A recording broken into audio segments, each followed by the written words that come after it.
अगर आप भी 2024 के लिए वीज़ा लगाने जा रहे हैं तो आपके लिए ये वीडियो बहुत इंपॉर्टेंट होने वाला है, क्योंकि एक छोटी सी गलती आपका जो है पूरा ईयर वेस्ट कर सकती है, सारी मेहनत वेस्ट कर सकती है, आपने जितना भी एफर्ट लगाया होगा अपनी तरफ से वो सब वेस्ट कर सकती है। मैं आपको बता रहा हूँ क्योंकि मैं इस दौर से गुजर चुका हूँ।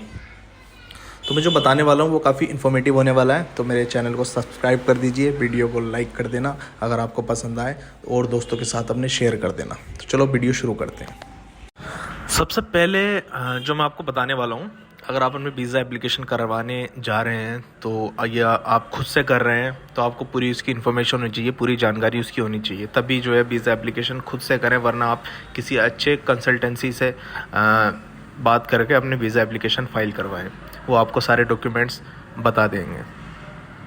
सेकंड थिंग क्या रहने वाली है कि आपको कुछ प्रूफ देने पड़ते हैं जो नीड होती है वीज़ा फाइल के लिए, आप एलिजिबल होते हैं तो उसके लिए कुछ प्रूफ जैसे आते हैं। अगर आप स्टडी वीज़ा है तो आपका कैश लेटर होना चाहिए, जो आपको आपकी यूनिवर्सिटी से मिल जाता है, वो कैश लेटर आपके पास होना चाहिए। सेकेंडली थिंग, अब हम बात करने वाले हैं जो मेन टॉपिक है, डॉक्यूमेंट आपके अच्छे से स्कैन होने चाहिए। जब भी आप वीज़ा फाइल के लिए जा रहे हैं तो आपके डॉक्यूमेंट बहुत अच्छे से स्कैन होने चाहिए।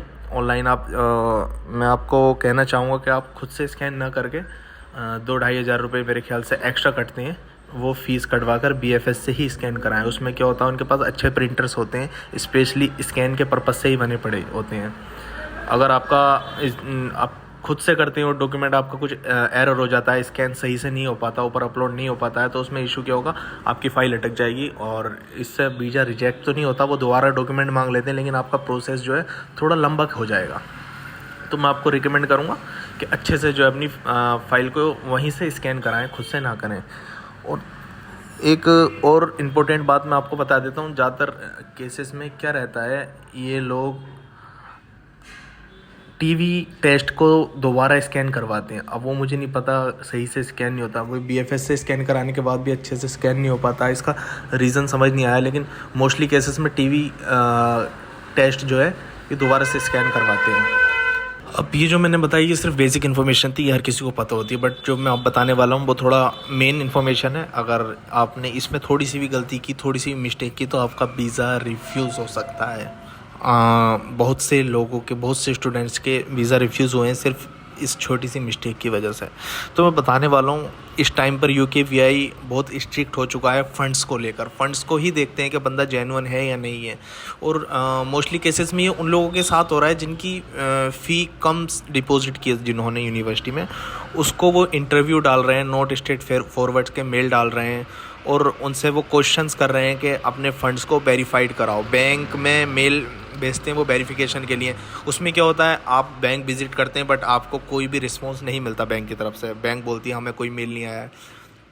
तो आप जब अपना फ़ंड लेटर लगाएं, फ़ंड शो कराएं, तो स्टेटमेंट के साथ एक लेटर भी अटैच कराएं अपने ब्रांच मैनेजर से कह के कि ये हमारा फ़ंड्स इतने टाइम से होल्ड पर है इस अकाउंट में, और ये जेन्युइन फ़ंड है, और मैं एग्री करता हूँ कि ये फ़ंड्स ये कभी भी जो है इसको विड्रॉ कर सकते हैं।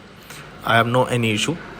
तो मतलब इस तरीके का एक लेटर होता है, मैं आपके साथ शेयर कर दूंगा नीचे डिस्क्रिप्शन में, तो आप देख लेना। तो ये फ़ंड से रिलेटेड जानकारी ही सबसे मेन है।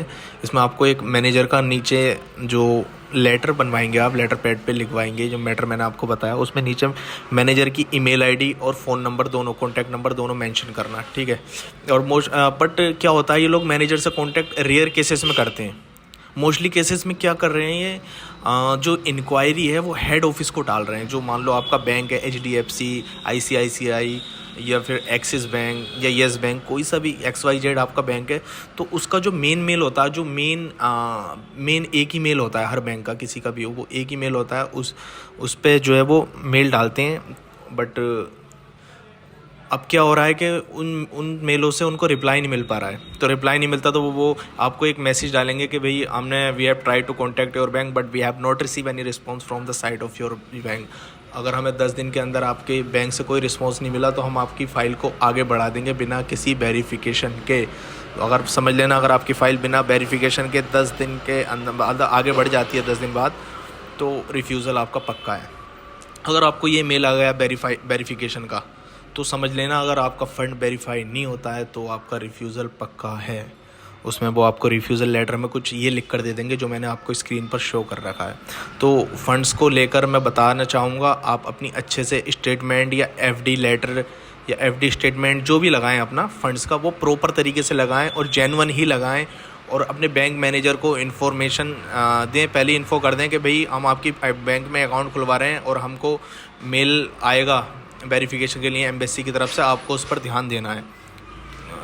मोस्टली केसेस में ये भी होता है कि बैंक मैनेजर ध्यान नहीं देते क्योंकि उनके पास काफ़ी लोड होता है। तो भी पहले ही आपको डिस्कस करके तभी अकाउंट खुलवाना है, ये आपके फ्यूचर का सवाल है। पूरा इम्पैक्ट पड़ेगा, आपका वीज़ा रिफ्यूज़ल हो जाता है तो बहुत ज़्यादा दुख होता है, बहुत ज़्यादा। मतलब लास्ट में जाके रिफ्यूज़ हो जाए, बहुत दिक्कत का सामना होता है। तो मैं आपको यही रिकमेंड करूँगा, एक अच्छा सा स्टेटमेंट जो भी लगाएं उसके साथ एक मैनेजर का लेटर ज़रूर लगाएं जिस पर उसकी इन्फॉर्मेशन हो सकता है कि वो, अगर पहली बात मैं नहीं समझता वेरिफिकेशन की ज़रूरत पड़ेगी, अगर वेरिफिकेशन की ज़रूरत पड़ती है तो वो आपके मैनेजर से कांटेक्ट करके शॉर्ट आउट कर लेंगे, आपका वेरिफिकेशन हो जाएगा, देन यू गोट वीज़ा, आपको वीज़ा मिल जाएगा। अब जो हम नेक्स्ट बात करने वाले हैं वो इंटरव्यू के बारे में बात करने वाले हैं। मैं इंटरव्यू के बारे में आपको रिकमेंड करना चाहूँगा, अपने इंटरव्यू की प्रिपरेशन ज़रूर कर चलें।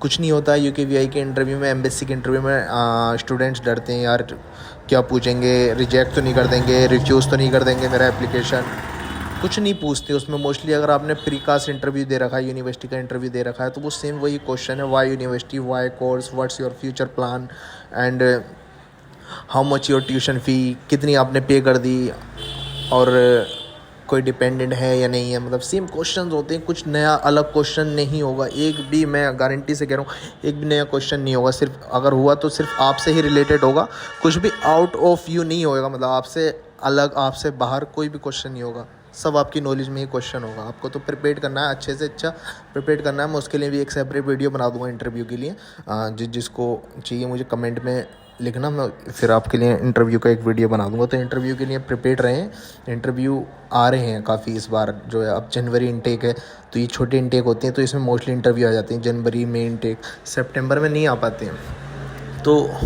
इंटरव्यू के लिए प्रिपेयर रहें, मैं आपको ये और रिकमेंड करूँगा इंटरव्यू का।